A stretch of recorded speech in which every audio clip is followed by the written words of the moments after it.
नमस्कार, बहुत बहुत स्वागत करते हैं आपका। भारत लाइव है और अगर आप इसको पंचनामा पे देख रहे हैं तो आपका और ज़्यादा स्वागत करते हैं, क्योंकि ये खबर आज कुछ अलग है। अलग इसलिए है कि लगातार जो चर्चाएं चल रही हैं उन चर्चाओं में से थोड़ा सा चेंज हो गया है।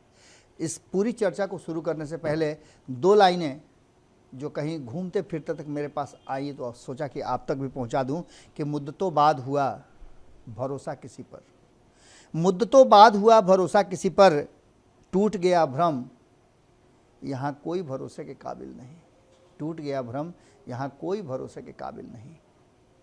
आज जो हम आपसे बातचीत करने के लिए आए हैं उसमें कुछ आंकड़े भी होंगे और कुछ बयानों के आधार पर ये पूरा का पूरा ताना बाना बुना गया है, जिसमें आने वाले 2024 और 25 के चुनाव, खास करके बिहार से अगर बाहर आप निकलते हैं तो बिहार क्या दे रहा है बाहर को, यानी कि इस देश की राजनीति में बिहार का योगदान क्या होगा।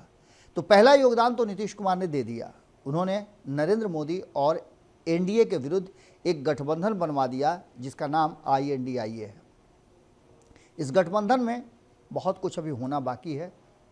कुछ होने की तरफ जैसे आगे बढ़ता है तो कुछ पीछे हो जाता है। वो बालू की रेत की तरह है, जितना पैर आप आगे डालेंगे उतना ही पीछे घसकते चले जाएंगे।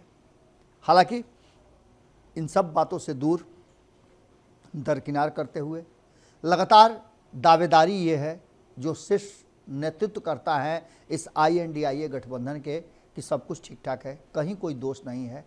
आपने एक दिन पहले ही सुना था तेजस्वी यादव छूछे मुंह बोल रहे थे कि सीट शेयरिंग के समझौता में कहीं कोई समस्या नहीं है। बिल्कुल उनको नहीं हो सकती है, क्योंकि उनके पास लोकसभा में एक भी सीट नहीं है। जो मिल जाएगा वो उनके लिए प्लस पॉइंट होगा।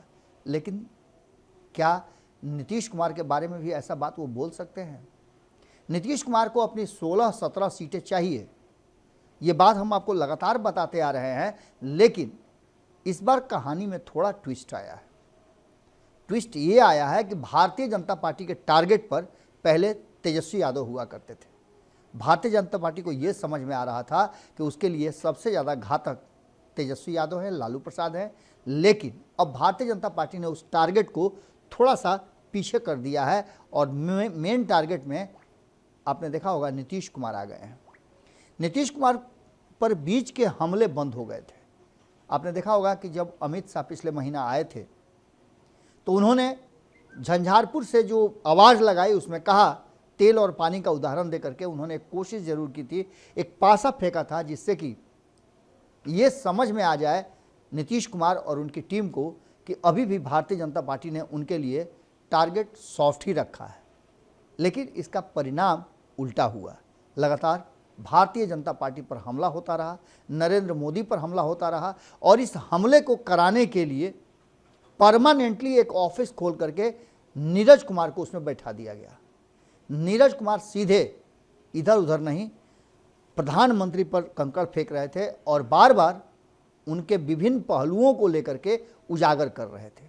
चाहे वो उनके जाति से लेकर के हो, उनकी शिक्षा से लेकर के हो, उनके कार्यशैली से लेकर के हो, उनके कपड़े से हो, सारी बातों को लेकर के नीरज कुमार ने धीरे धीरे करके एक एक बात खोलना शुरू किया जो कहीं से भी बर्दाश्त नहीं है। आप अपने परिवार के किसी बुजुर्ग या वरिष्ठ सदस्य को, जिसको आप सम्मान देते हैं, उस पर अगर कोई कीचड़ फेंके, छीटाकशी करे, उसकी कमियों को निकाले, तो क्या आप बर्दाश्त करेंगे? भारतीय जनता पार्टी ने यहाँ से फिर एक मूव लिया और तब ये फैसला हुआ जब बैठ करके इस पर पूरी मंत्रणा हुई, मंथन हुआ। और ये मंथन तब हुआ जब जातीय जनगणना या जातीय गणना सर्वे का रिपोर्ट जो आया, उस रिपोर्ट में किस जाति की संख्या क्या है, कौन सा वर्ग कितने नंबर पे है और किसकी क्या स्थिति है, ये आना अभी बाकी है। उससे पहले ही ये हंगामा शुरू हो गया। इस हंगामे में भारतीय जनता पार्टी को ये बात पता चल गई कि वो कहाँ है, उसके वोट बैंक कहाँ है और कहाँ उसका वोट बैंक डैमेज हो रहा है।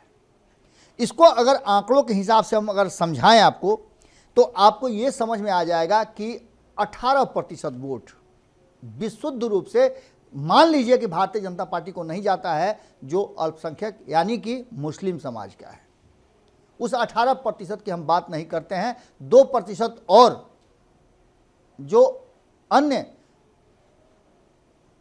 जो अल्पसंख्यक समाज है उनको भी आप साइड कर दीजिए, क्योंकि उसके बाद बौद्ध हैं, सिख हैं, पारसी हैं, ईसाई हैं, सब लोगों को भी आप साइड कर दीजिए। चलिए इनका भी वोट नहीं मिलता है, यानी कि 20% वोट भारतीय जनता पार्टी को नहीं मिलता है। 80% की बात करें, क्योंकि 80% में ही इंडिया गठबंधन के पास ये 20% वोट चला गया, विशुद्ध रूप से हम मान लेते हैं। लेकिन 80% में से अब किसके पास कितना जाता है वो निर्णायक भूमिका में होगा। अगर इस 80% में से 50-50 भी हो जाता है तो भारतीय जनता पार्टी की लुटिया डूब जाएगी। क्या भारतीय जनता पार्टी ये स्वीकार करेगी कि उसकी लुटिया डूब जाए? अब यहां से आप टारगेट अगर लेकर के चलते हैं तो इस 20% को एक जगह रख लीजिए और लालू प्रसाद को सामने रखिएगा, तो आपको नजर आएगा कि इस 20% में लालू प्रसाद का 14% वोट आ जाता है, जो कि यादवों का है। इस वोट को अगर जोड़ देते हैं तो ये 34% होता है। लेकिन तब भी भारतीय जनता पार्टी के पास अभी भी इस 14% को हटा देते हैं तो 66% अभी भी वोट बाकी है। इस 66% वोट पर अगर भारतीय जनता पार्टी अपना आधिपत्य जमा करके रखती है तो उसकी लड़ाई जो है वो ऊपर ऊपर होगी, यानी कि वो अपर हैंड में रहेगी। लेकिन यहां नीतीश कुमार भी हैं। ये जो वोट 33-34% है, इससे भारतीय जनता पार्टी ने अपना मुंह बंद कर लिया है। आप भारतीय जनता पार्टी किसी नेता से पूछें, प्रदेश अध्यक्ष से, राष्ट्रीय अध्यक्ष से, सामान्य महामंत्री से, मंत्री से, कोषाध्यक्ष से, सचिव से, प्रवक्ता से, किसी से पूछेंगे तो वो कहेंगे कि हमें नहीं चाहिए वो मुस्लिम वोट, हमें नहीं चाहिए यादवों का वोट। जितने यादव हमारे पार्टी में हैं वो अपना वोट अगर 2%, 3%, 4% भी 14% में ला देते हैं तो ये हमारा प्लस पॉइंट होगा और यहाँ हम लीड करने लगेंगे। लेकिन इस 66% पर भारतीय जनता पार्टी अपना अधिकार मानती है और ये अधिकार नीतीश कुमार साथ में रहते हैं तो नीतीश कुमार का 16% वोट जो है वो विशुद्ध रूप से भारतीय जनता पार्टी को जाता रहा है। 2015 के चुनाव में नीतीश कुमार उधर शिफ्ट हो गए थे तो इन 16% वोट जो है 2015 में उधर चला गया था। इसके पहले नीतीश कुमार जब अलग थे 2014 में, तब भी ये वोट 16% नीतीश कुमार को खुद से मिले थे, जहां वो 2 सीट जीत करके लोकसभा में आए थे। यानी कि नीतीश कुमार 16% वोट लेकर के अगर 66% में से 16% अपना वोट लेकर के वो इधर उधर होते हैं तो यहाँ मामला 50-50 तक आ जाता है। यानी कि फिर 50% इधर बच जाता है और 50% उधर शिफ्ट हो जाता है। तो भारतीय जनता पार्टी का टारगेट कौन होगा? भारतीय जनता पार्टी जितना भी टारगेट कर ले तेजस्वी यादव पर, उतना उसको टारगेट करने का फायदा नहीं बल्कि घाटा ही होगा। अब मान लीजिए कि तेजस्वी यादव जेल चले जाते हैं तो बाकी का सिंपैथी वोट भी उधर चला जाएगा। जो भी 1-2% इधर आने का था वो भी नहीं आएगा। नीतीश कुमार एक छत्र राज करने लगेंगे। नीतीश कुमार के हाथ में पूरा ये 34-33% वोट है वो आ जाएगा। तो भारतीय जनता पार्टी ऐसा कभी नहीं चाहेगी और इन 66% वोटों में से 16% वोट जो नीतीश कुमार के पास लंबे समय से चला आ रहा है, जिसकी जानकारी हम लगातार आपको हर 5वें 6वें एपिसोड में देते हैं कि यही वो 16% है जो कैच पॉइंट है और यहीं पर आकर के भारतीय जनता पार्टी का पैर सीकड़ से बंधा जाता है। यानी कि भारतीय जनता पार्टी को इस 16% वोट का नेक्सस तोड़ना है। हिंदुत्व का वोट उसके पास है, जातीय समीकरण के आधार पर गैर यादवों का वोट उसके पास है, जिसकी स्ट्रेटजी भी हमने आपको बताया था कि भारतीय जनता पार्टी ने तय कर लिया कि उसे ओबीसी, ईबीसी, सवर्ण और दलित, इन सभी समाज को लेकर के सीधे तौर पे गैर यादव वर्सेस अन्य कर देना है। यानी कि यादवों को एक अलग खेमे में रख दीजिए और बाकी के लोगों को अपनी तरफ खींच लीजिए। ऐसी स्थिति में नीतीश कुमार को कहीं ना कहीं टारगेट रख करके भारतीय जनता पार्टी ये चाहती है कि वो कैसे 2024 के चुनाव में अपनी तैयारियां करेगी। अभी तत्काल जो है 2025 के चुनाव की तैयारियां बंद कर दिया गया है। भारतीय जनता पार्टी हालांकि कभी कोई चुनाव ठंडे बस्ते में नहीं डालती, उस चुनाव की तैयारियां उसकी होती रहती है। लेकिन 4 लेयर जो बने हैं उनमें से पहला लेयर जिसको लीड केंद्रीय नेतृत्व कर रहा है, अमित शाह कर रहे हैं, वो लेयर सीधे तौर पे 2024 की तैयारी कर रहा है, सर्वे से लेकर के एक एक बूथ तक पहुंचना। दूसरे लेयर में अगर बूथ तक पहुंचा तो क्या होता है, क्या नहीं होता है, उसके क्या परिणाम आए, नटसेल में क्या आया, उसका फीडबैक क्या है, ये जेपी नड्डा के पास आता है। और इन दोनों के रिपोर्ट को लेकर के तीसरे लेयर में सीधे नरेंद्र मोदी के पास जाता है कि ये परिस्थितियां हैं, अब इसके बाद आप हमें बताइए कि आगे क्या करना है। लेकिन चौथा लेयर जो है, इसके बाद फैसला केंद्रीय नेतृत्व करना है। चौथा लेयर जो है वो 2024 के साथ साथ 2025 का भी नस नब्ज टटोल रहा है, उसकी भी जानकारी दे रहा है। यानी कि ये पूरा का पूरा जो सिनेरियो है, इसे चेंज करने के लिए भारतीय जनता पार्टी ने अपना प्लान ऑफ एक्शन बदल दिया है।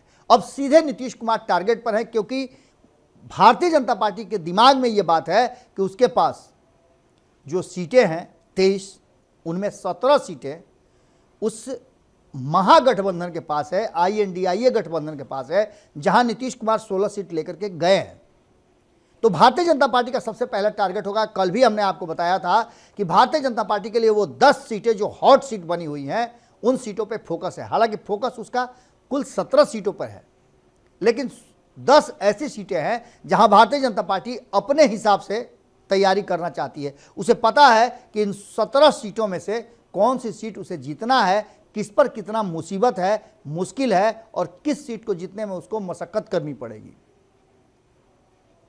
इसमें बहुत सारे ऐसे सीट हैं जो भारतीय जनता पार्टी ने गिफ्ट में दिया है, जैसे गया की सीट है। तो गया की सीट आप जब गिफ्ट में दिया है तो वो सीट वो वापस ले सकती है। जैसे मुंगेर की सीट अपने पार्टनर से उसने दिलवाया था, बदले में नवादा की सीट थी, तो नवादा की सीट वो फिर से वापस ले सकती है। अगर बात करें वाल्मीकि नगर की तो वाल्मीकि नगर का सीट भी ले सकती है। अगर बात करें सिवान की तो सिवान की सीट भी ले सकती है। तो ये 16 सीट जो नीतीश कुमार के पास है, उसमें से 5-6 सीटें तो उसकी खुद दी हुई है, तो उस पर तो कोई बहुत बड़ा झमेला नहीं है, क्योंकि भारतीय जनता पार्टी ने नीतीश कुमार को गिफ्ट में दिया था, वो गिफ्ट फिर से रिटर्न कर लेगी। लेकिन 10 सीटें ऐसी है जहां उसे अपने पार्टनर यानी साथियों को लड़वाना है और उस सीट को जीतना भी है। इसमें से कुछ सीटों पर भारतीय जनता पार्टी ने भी उंगली रखा है। तो ऐसी स्थिति में नीतीश कुमार टारगेट पर रहेंगे और नीतीश कुमार के 16% वोटों को कैसे क्रैक किया जाएगा, इसकी स्ट्रेटजी बन चुकी है। यही कारण है कि तेजस्वी यादव को लगातार राहत मिलता जाए, ऐसा भारतीय जनता पार्टी भी चाहती है। तेजस्वी यादव का बेल मिलना, उनके परिवार के लोगों का बेल मिलना, तेजस्वी यादव को विदेश जाने की इजाज़त मिलने से भारतीय जनता पार्टी, तेजस्वी यादव से ज़्यादा भारतीय जनता पार्टी खुश है। और इस खुशी का कारण आप समझ ही सकते हैं। इन सारी परिस्थितियों को अगर एक तरफ रखा जाए तो बहुत सारी चीज़ें घूम करके सामने आएंगी। और नीतीश कुमार ने जातीय गणना करा करके जिस तरह से सारी परिस्थितियों को बदला है और अपने पक्ष में करने का कोशिश किया है, वो ठीक उल्टा पड़ा।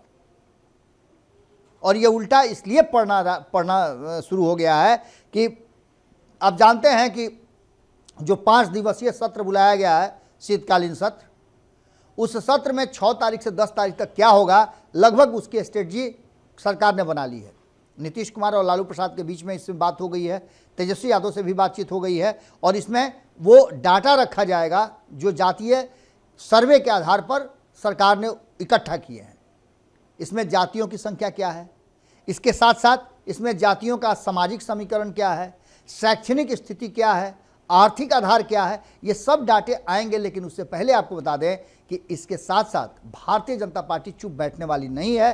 भारतीय जनता पार्टी यहाँ नीतीश कुमार को बड़ी मजबूती से घेरेगी। हम आपको अगली खबर में बताएंगे कि किस तरह से घेरेगी, उसके क्या तैयारियां की गई है। लेकिन इस आज के जो खेल समझिए हम आपके सामने लेकर के आए हैं, उस खेल समझिए में तेजस्वी यादव को राहत और नीतीश कुमार पर अंकुश, ये भारतीय जनता पार्टी की एकदम बिल्कुल फ्रेश स्ट्रेटजी है जो अभी अभी आप तक सिर्फ पहुंची है। क्योंकि इससे पहले टारगेट पर वो 40 सीटें थी, लेकिन अब वो 40 सीटें नहीं बल्कि वो 16 सीटें 17 सीटें हैं जो भारतीय जनता पार्टी के हाथ में नहीं है। और उसे कैसे लिया जाए और नीतीश कुमार के 16% वोट को कैसे क्रैक किया जाए, इसी पर पूरी की पूरी स्ट्रेटजी भारतीय जनता पार्टी ने बनाई है, अपने साथी दलों को भी इससे अवगत करा दिया है। और यही कारण है कि आपने देखा होगा कि सारा अटैक जो है, सारा हमला जो है, तीर का मुंह सीधे घुमा दिया गया है नीतीश कुमार की तरफ। और नीतीश कुमार अब वेट एंड वॉच की स्थिति में है। लगातार नीतीश कुमार के तरफ से, चाहे वो नीतीश कुमार रोक नहीं पा रहे हों या नीतीश कुमार के हाथ से बात निकल गई हो, लगातार जिस तरह से प्रधानमंत्री नरेंद्र मोदी पर हमला किया जा रहा है जदयू की तरफ से, और जदयू के तरफ अब जो मिसाइल का मुंह घूम गया है, वो साफ बता रहा है कि 2024 के चुनाव के लिए भारतीय जनता पार्टी ने अपनी तैयारियां शुरू कर दी है, मन बना लिया है कि इस बार टारगेट पर नीतीश ही होंगे। जुड़े रहिएगा भारत लाइव के साथ। खबरों का सिलसिला आप जानते हैं कि लगातार जारी रहता है। कमेंट बॉक्स में अपनी राय जरूर लिखिएगा, आपके विचार और राय का हमें इंतजार रहता है। बहुत बहुत धन्यवाद, नमस्कार। अगर ये वीडियो पसंद आई और वह बिहार के राजनीति और बिहारियत से सरोकार रखेनी तो सब्सक्राइब बटन दबा के चैनल के सब्सक्राइब कर ली। ओजे एगो घंटी बा, ओकरा बटन दबा देला से कुल सटीक और मारक खबर रुआ मुफ्त में मिल जाई। अगर रुआ पत्रकारिता के हमनी के नया प्रयोग में सहयोग कर चाहतानी तो ज्वाइन बटन दबा दी।